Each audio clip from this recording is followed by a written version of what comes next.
The morning started like any other aboard the research vessel times Harmony's Edge *. Dr.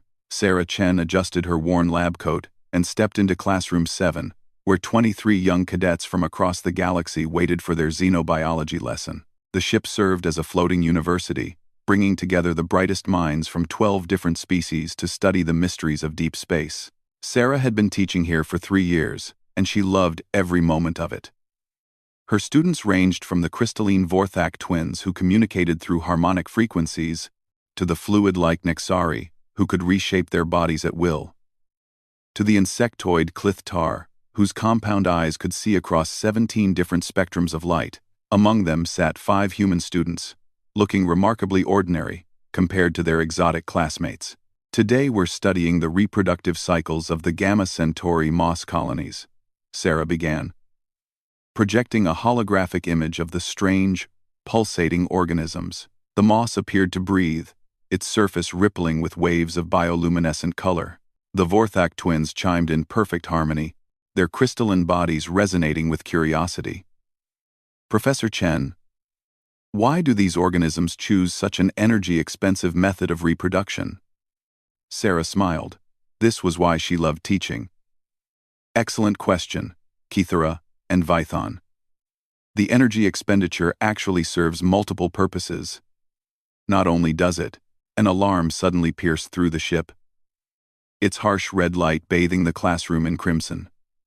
The intercom crackled to life, with Captain Delrath's gravelly voice. The Taurian commander's 4 arms would undoubtedly be working frantically at his command console. All students and faculty report to designated safe zones immediately. We have detected multiple unidentified vessels approaching our position. This is not a drill. All students and faculty. We have detected multi. Sarah's heart rate spiked, but she maintained her calm exterior. Her students looked to her with wide eyes. Some species fear responses more obvious than others. The Nexari student, Floeth, had unconsciously shifted into a more compact, defensive form, while the Clithtar, Ziktar, was clicking his mandibles in distress. Everyone, please remain calm, Sarah said, her voice steady despite the adrenaline coursing through her veins. We'll head to Safe Zone Charlie, as practiced in our drills, but as they moved toward the corridor, the ship suddenly lurched violently to one side. Several students tumbled across the room, and Sarah grabbed the nearest desk to steady herself.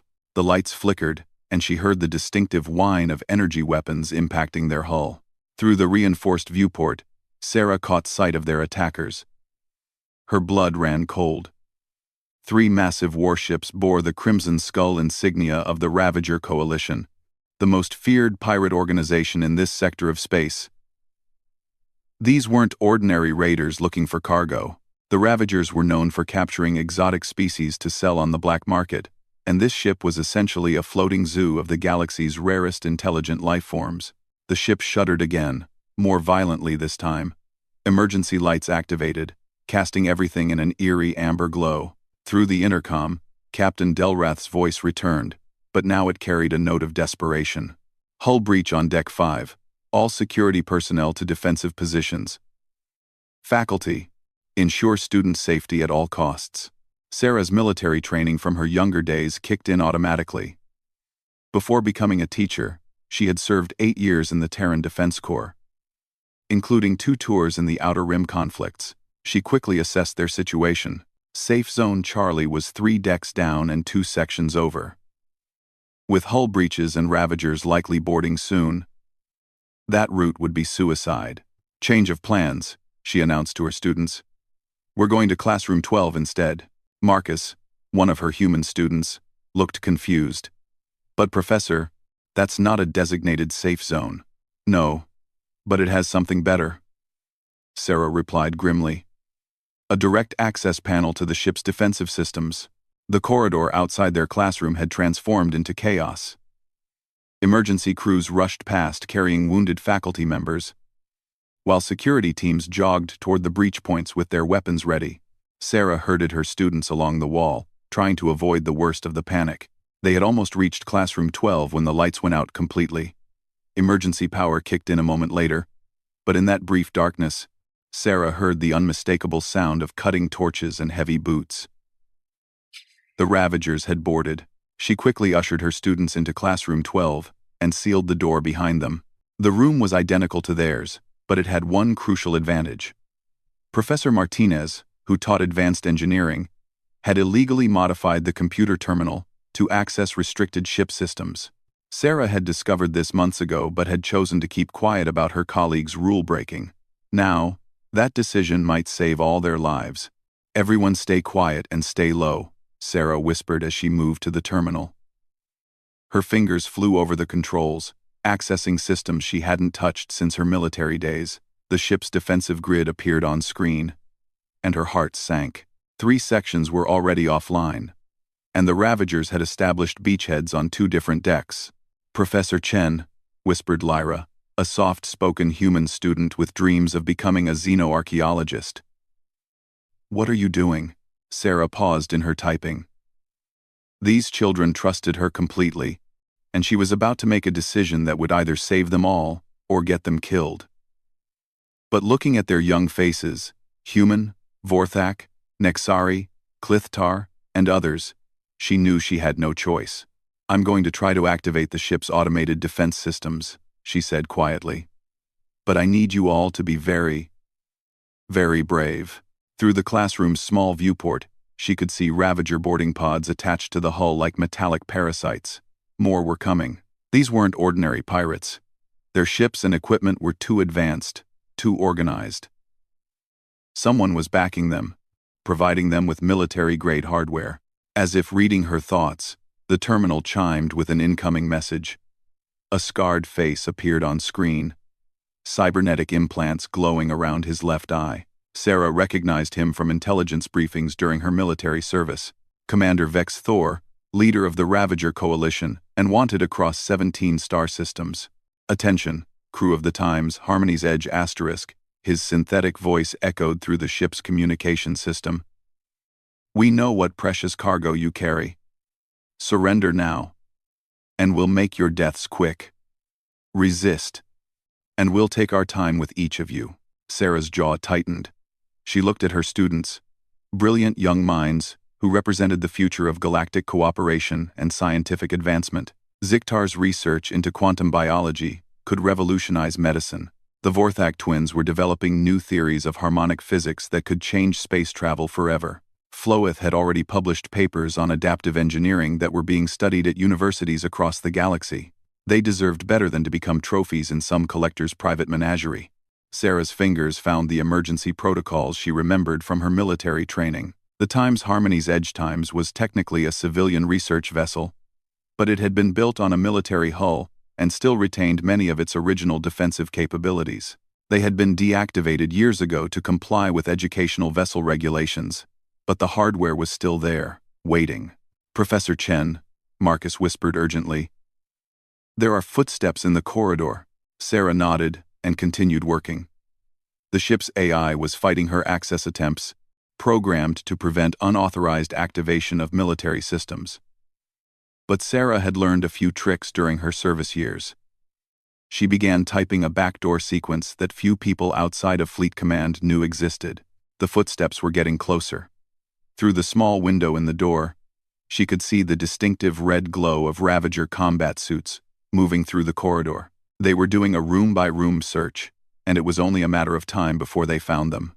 "Almost there," Sarah muttered, sweat beading on her forehead despite the ship's climate control. The AI was accepting her commands, but slowly, checking each one against its protocols. Suddenly, the door's access panel began to glow as someone attempted to override the lock from outside. Sarah's students pressed themselves against the far wall, some of them whimpering in fear. The Nexari student had shifted into an almost perfectly flat form and was trying to hide under a desk. "Got it," Sarah breathed as the defense grid finally came online. Immediately, the ship's internal sensors began mapping the invaders' positions. There were 43 Ravagers aboard, spread across 6 decks. The ship's automated turrets were still offline, but she could activate the emergency containment systems. The door began to slide open despite being locked. A massive figure in red combat armor stepped through, his weapon raised and scanning the room. Behind him came two more Ravagers, their faces hidden behind reflective visors. Well, the lead Ravager's voice was electronically distorted through his suit's speakers. Look what we have here. A whole classroom full of prizes. Sarah stepped protectively in front of her students, her hands raised but positioned to quickly reach the terminal behind her. They're just children. Let them go. The Ravager's laugh was a harsh mechanical sound. Children? Do you know how much a young Vorthok pair sells for in the Kreeth system? Or how much collectors will pay for a Nexari that can still learn new forms? His weapon swung toward Floeth, who had managed to make herself nearly invisible against the classroom wall. The humans, though, he continued, his weapon now pointing at Sarah. Humans are common. Not worth the transport costs. We'll dispose of you quickly. I have a better idea, Sarah said calmly, her hand slowly moving toward the terminal. How about you leave my ship? As she spoke, she activated every containment protocol the ship possessed. Emergency bulkheads slammed shut throughout the vessel, separating boarding parties from each other and trapping several Ravagers in airlocks. The ship's internal gravity generators began cycling, creating disorienting shifts in orientation that would confuse the invaders. But most importantly, she had activated something the Ravagers hadn't expected. The ship's academic emergency protocols. Every laboratory on the ship began releasing non-lethal but highly effective defensive measures. The chemistry labs vented sleep gas into their ventilation systems. The physics departments activated magnetic pulse generators that disabled unshielded electronics. The biology labs released clouds of harmless but incredibly foul-smelling compounds that would make the Ravager's enhanced sensors useless. The lead Ravager stumbled as the gravity shifted, but kept his weapon trained on Sarah. Clever little human. But it won't matter. We have reinforcements coming, and your tricks won't work twice. Sarah smiled grimly. Who said I was done? She slammed her palm down on the terminal's emergency activation switch, the one system she had saved for last. The ship's original military-grade point defense system came online with a low, thrumming hum that seemed to vibrate through every bulkhead. Through the viewport, they watched as dozens of small turrets emerged from hidden compartments along the ship's hull. The Ravager boarding pods, designed to be nearly indestructible from the outside, were completely vulnerable from the ship's side. The point defense system made quick work of them, severing the magnetic clamps and cutting tools that had attached them to the hull. Impossible, the Ravager leader snarled. This is a civilian research vessel, built on a military hull by someone who believed in being prepared, Sarah replied. She had used the few seconds of his shock to move closer to her students, placing herself more firmly between them and the weapons. The ship shuddered as the main Ravager vessels opened fire, trying to disable the newly activated defenses. But Sarah had one more surprise for them. She activated the ship's communication array and began broadcasting on all emergency frequencies. This is Dr. Sarah Chen, of the research vessel, times Harmony's Edge *. We are under attack by Ravager Coalition forces, at coordinates 247.6 by 891.2 by 133.7, requesting immediate assistance from any Terran Defense Corps, Vorthak Defense Fleet, or Nexari patrol vessels in range. The Ravager leader raised his weapon towards Sarah, but before he could fire, the ship lurched again. This time, however, it wasn't from enemy fire. Through the viewport, Sarah could see the sleek lines of a Terran destroyer emerging from hyperspace, its weapons already charging. The TDF times Retribution *, Sarah breathed, recognizing the ship's distinctive profile. She had served aboard its sister ship during her military career. More ships began arriving, a Vorthak crystal ship that seemed to sing as it moved, and a Nexari bio-vessel that flowed through space like a living creature. The distress call had been heard, and the cavalry was arriving. The Ravager leader's weapon wavered as he realized his situation had suddenly become untenable. His ships were outnumbered and outgunned, and the research vessel he had expected to easily capture had turned into a fortress. But cornered predators are often the most dangerous, and Sarah could see the desperation in his posture. His finger tightened on the trigger, and she realized he was going to try to take as many of them with him as possible. Time seemed to slow as Sarah made her decision. Her old combat training took over, and she dove toward the Ravager, knowing she probably wouldn't survive but determined to give her students every possible second to escape or hide. Sarah's shoulder slammed into the Ravager leader's midsection with all the force she could muster. His shot went wild, the energy blast scorching the ceiling above where her students huddled. They both crashed to the floor in a tangle of limbs and armor, but Sarah's combat training from years ago guided her movements even as her conscious mind struggled to catch up with what she had done. The Ravager was stronger and better armed, but Sarah had two advantages he didn't expect. First, she knew this ship better than anyone aboard. Second, she was fighting not just for her own life, but for 23 young minds who represented the best hope for peaceful cooperation between species. She rolled away from his grasping hands and came up beside the emergency toolkit every classroom was required to have. Her fingers closed around a plasma cutter used for opening supply containers, and she activated it just as the Ravager regained his footing. "You little pest," he growled, raising his rifle. "I'm going to enjoy watching you burn." But before he could fire, the ship's artificial gravity failed completely. Sarah had programmed it as a last resort, and now everyone in the room found themselves floating in 0G. The Ravager's shot missed as he spun uncontrollably, not used to fighting in weightless conditions. Sarah, however, had spent months training in 0G environments during her military service. She pushed off from the wall and glided toward him, the plasma cutter extended. The tool wasn't designed as a weapon, but its focused beam could cut through most materials. The Ravager tried to bring his rifle around, but Sarah grabbed his weapon arm and used her momentum to slam him into the bulkhead. "Students, Emergency Protocol 7. Sarah called out while grappling with the much larger opponent. "Secure yourselves to fixed objects and prepare for rapid decompression." Her students had trained for this scenario, though none of them had ever expected to use it in actual combat. They quickly found handholds and activated the emergency tethers built into their uniforms. The Vorthak twins created a harmonic frequency that helped calm the others, while Ziktar used his natural ability to cling to surfaces to help secure two of the smaller students. The Ravager leader was trying to crush Sarah against the wall with his superior mass, but she used the plasma cutter to slice through the connection cables of his armor. Sparks flew as his environmental systems began to fail, and his enhanced strength started to diminish as the power assist functions went offline. "Marcus," Sarah shouted to her human student, "the blue panel by the door. Can you reach it?" Marcus pushed off from his anchor point and managed to glide to the panel Sarah had indicated. "What do I do with it?" "Emergency Containment Protocol." The big red button. Marcus hesitated for just a moment. He was studying to become a peaceful researcher, not a warrior. But seeing his teacher fighting desperately to protect them all, he slammed his palm down on the control. Immediately, emergency containment fields activated throughout that section of the ship. The Ravagers in the corridor outside found themselves trapped behind energy barriers, unable to advance or retreat. More importantly, the classroom itself was now sealed behind a nearly impenetrable force field. The Ravager leader, realizing his tactical situation had become impossible, made a desperate grab for one of the students.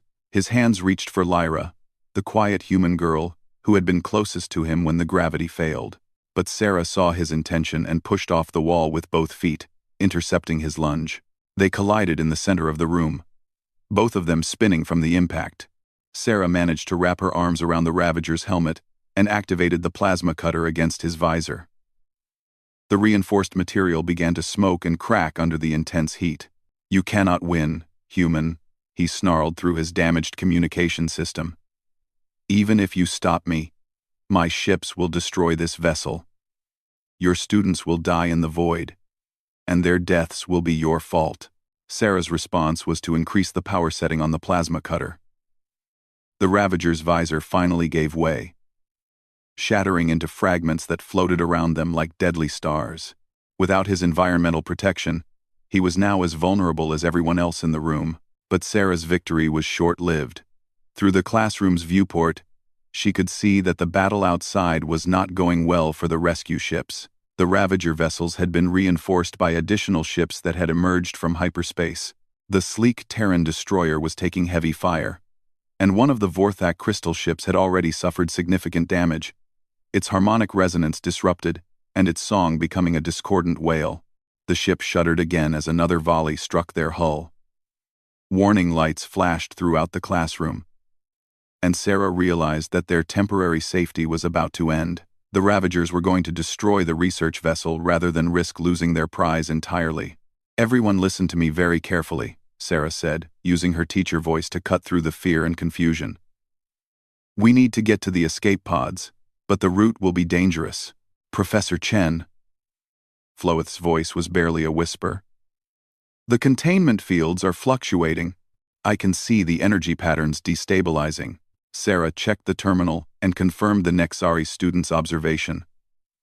The ship's power grid was failing under the constant barrage. They had maybe 10 minutes before the barriers failed, and the remaining Ravagers could reach them. "New plan," Sarah announced. "We're going to fight our way out." The statement hung in the air like a challenge to reality. Here was a xenobiology professor and 23 students, most of whom had never seen combat, proposing to battle their way through trained pirates and reach the escape pods alive. "With respect, Professor," Marcus said carefully, "we're not soldiers." Sarah looked at each of her students in turn.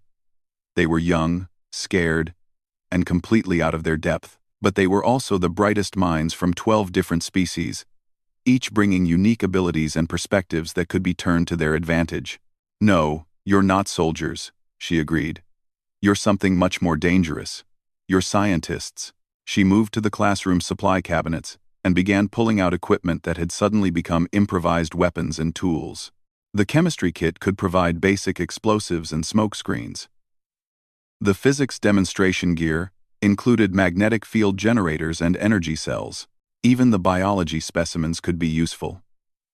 Some of the preserved samples were from creatures whose natural toxins could incapacitate attackers. "Ziktar, your people have natural camouflage abilities. Can you scout ahead and report on Ravager positions?" The young Clithtar clicked his mandibles nervously but nodded. His exoskeleton began to shift colors, matching the ambient lighting of the classroom, until he was nearly invisible. "Kithara and Vython, can you create harmonic frequencies that will disrupt their communications or disorient them?" The Vorthak twins chimed in harmony, experimenting with different resonances. After a moment, they produced a sound that made everyone's teeth ache and set off feedback in the room's communication system. "Floeth, your shape-shifting abilities could help you access areas they can't reach. Maybe you could disable their equipment from inside ventilation shafts or power conduits?" The Nexari student had been almost paralyzed with fear, but the direct request seemed to give her focus. She nodded and began practicing shifting into more streamlined forms. Sarah continued assigning roles based on each species' natural abilities and the knowledge they had gained in their studies. The human students would handle the improvised weapons and explosives, while the alien students used their unique biological advantages. "Remember," Sarah told them as she distributed the makeshift equipment, "we're not trying to defeat them in direct combat. We just need to create enough chaos and confusion to reach the escape pods. Speed and surprise are our best weapons." The containment field flickered ominously, and Sarah knew their time was almost up. She had turned a group of terrified students into something resembling a tactical unit, but they were still vastly outgunned and outnumbered. The field failed with a shower of sparks, and immediately they could hear the heavy footsteps of approaching Ravagers. Sarah positioned herself at the door controls, ready to lead her improvised squad into battle. "Stay together, watch each other's backs, and remember your training," she told them. "Every one of you has knowledge and abilities that no one else in the galaxy possesses. Today, we're going to show these pirates what happens when they threaten the future of scientific cooperation." The door slid open, revealing a corridor filled with smoke and the red glow of emergency lighting. 3 Ravagers were advancing toward their position, weapons raised and ready. Sarah took a deep breath, gripped her plasma cutter more tightly, and stepped into the corridor. Behind her came 23 young scientists who had just learned that sometimes the greatest discoveries require courage, and that knowledge without the will to defend it is powerless against those who would destroy it. The battle for the Times Harmony's Edge Times was about to begin in earnest. and Sarah Chen was leading not just students, but the future itself into the fight of their lives. The corridor stretched ahead like a gauntlet, filled with enemies who saw them as nothing more than valuable cargo to be captured or disposed of. But they had underestimated what happens when a teacher fights to protect her students, and when brilliant young minds are pushed beyond their limits by necessity. The Ravagers had expected to find cowering victims. Instead, they were about to face something much more dangerous: humanity's greatest weapon, unleashed in defense of all the galaxy's children. The first Ravager never knew what hit him. Ziktar had used his natural camouflage to position himself on the ceiling directly above the advancing pirates, and when Sarah gave the signal, he dropped down onto the lead attacker's shoulders. His natural exoskeleton was harder than most armor, and his razor-sharp limbs found gaps in the Ravager's protective gear that weapons scanners had missed.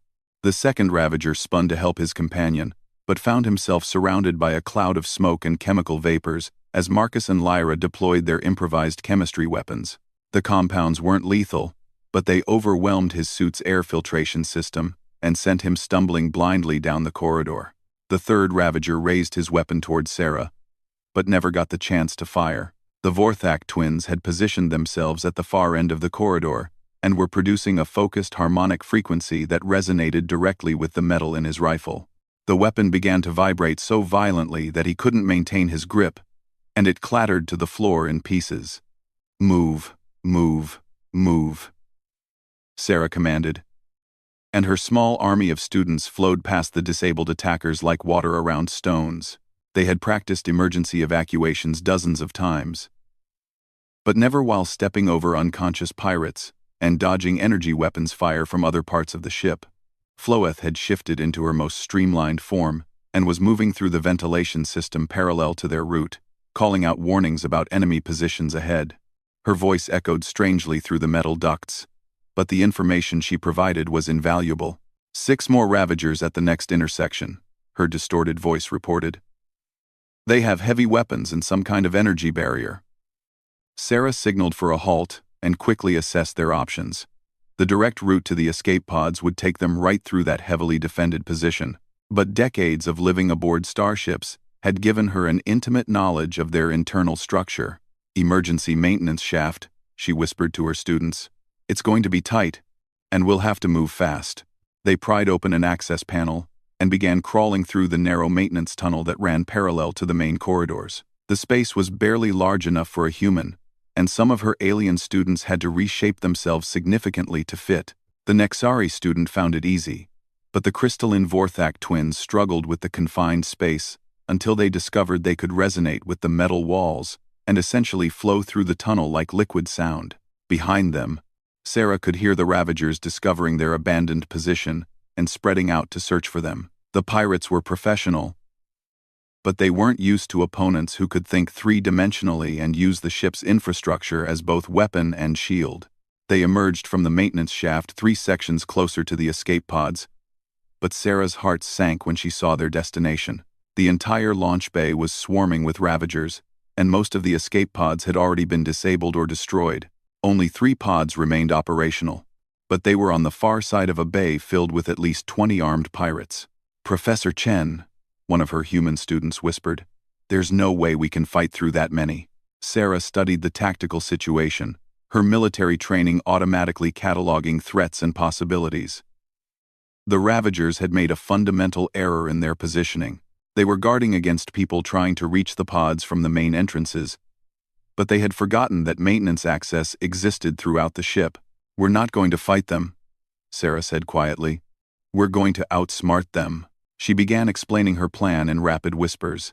It was risky, relying on precise timing and the unique abilities of each species represented in their group. But it was their only chance. Floeth would use the ship's internal plumbing system to flood specific sections of the bay with water, creating electrical hazards when it contacted the Ravagers' electronic equipment. The Vorthak twins would create harmonic resonances that would interfere with the pirates' communication systems and weapons targeting. Ziktar and several other students would use the overhead maintenance framework to position themselves above the enemy. The human students would create multiple diversions to split the Ravagers' attention.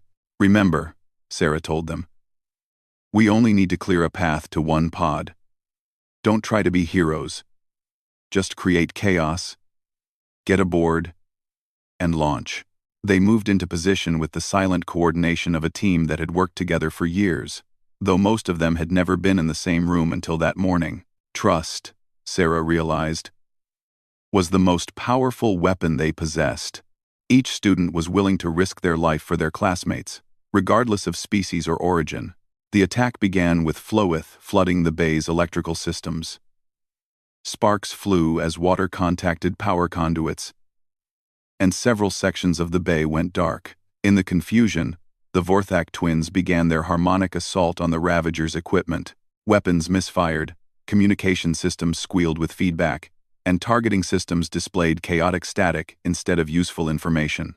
From above, Ziktar and 3 other students began dropping improvised smoke bombs and chemical irritants onto the disoriented pirates. The Ravagers tried to return fire, but they couldn't see their targets, and their weapons weren't functioning properly. Sarah and the human students charged from 2 different entrances simultaneously, using their improvised weapons to create maximum noise and confusion. They threw everything they had: chemical smoke, magnetic pulse devices, even some of the more pungent biological samples from their classroom supplies. The Ravagers, trained to fight conventional opponents, found themselves completely overwhelmed by an enemy that seemed to be attacking from every direction at once, with weapons they couldn't identify or counter. Their advanced armor and sophisticated equipment were useless against opponents who had turned scientific knowledge into tactical advantages. Pod 3, Sarah shouted over the chaos. Everyone to Pod 3. Her students began converging on the designated escape pod, but Sarah could see that their improvised assault was losing momentum. The Ravagers were beginning to adapt, and reinforcements were arriving from other parts of the ship. They had maybe 30 seconds before the pirates regrouped and cut off their escape route. She made a decision that would haunt her for years afterward. Instead of following her students to the pod, she turned back toward the approaching reinforcements. Someone needed to buy them time to launch, and she was the only one present with actual military training. Professor Chen, what are you doing? Marcus called from the pod's entrance. Making sure you all get home safely, Sarah replied, raising her plasma cutter toward the advancing Ravagers. Launch as soon as everyone's aboard. That's an order. We're not leaving without you, Lyra shouted back, but Sarah had already moved too far from the pod to retreat. A dozen Ravagers had entered the bay and were advancing on her position with their weapons raised. Behind them, she could see the distinctive armor of Commander Vex Thor himself, his cybernetic implants glowing with rage. The infamous Professor Chen, Vex Thor's electronically distorted voice echoed through the bay. You've caused me considerable inconvenience today. Sarah kept her makeshift weapon trained on him, though she knew it was essentially useless against his military-grade armor. Just doing my job. Protecting my students. Your students? Vex Thor laughed, a harsh mechanical sound. Look around you. Human. Your precious charges are trapped in that pod, and my ships control the space around this vessel. Even if they launch, they'll never reach safety. Through the bay's viewing ports, Sarah could see that he was right. The Ravager fleet had grown to 7 ships, and they had formed a defensive perimeter around the research vessel. Any escape pod that launched would be an easy target. But as she watched, something extraordinary began to happen. The rescue ships that had arrived earlier, the Terran destroyer, the Vorthak crystal ship, and the Nexari biovessel, were not retreating as she had expected. Instead, they were forming up for what looked like a coordinated attack run on the Ravager fleet. More ships were arriving by the minute. A massive Klithtar hive ship emerged from hyperspace, its countless subsections bristling with weapons. 3 sleek vessels that Sarah didn't recognize, but which bore the insignia of the Galactic Educational Consortium, materialized near the edge of the battle zone. Impossible, Vex Thor muttered, checking his own tactical displays. This was supposed to be a simple raid on an isolated research vessel. Sarah smiled grimly. You made one crucial mistake, Commander. You attacked a ship full of the galaxy's brightest young minds. Every species represented here has families, governments, and institutions that will move heaven and earth to protect them. As if to emphasize her point, The communication system crackled to life with an incoming message. The voice that emerged was calm but carried absolute authority. "This is Admiral Chen of the Terran Defense Corps," the voice announced, and Sarah's heart nearly stopped. Her brother David, whom she hadn't spoken to in 3 years. "Commander Vex Thor, you are hereby ordered to surrender immediately.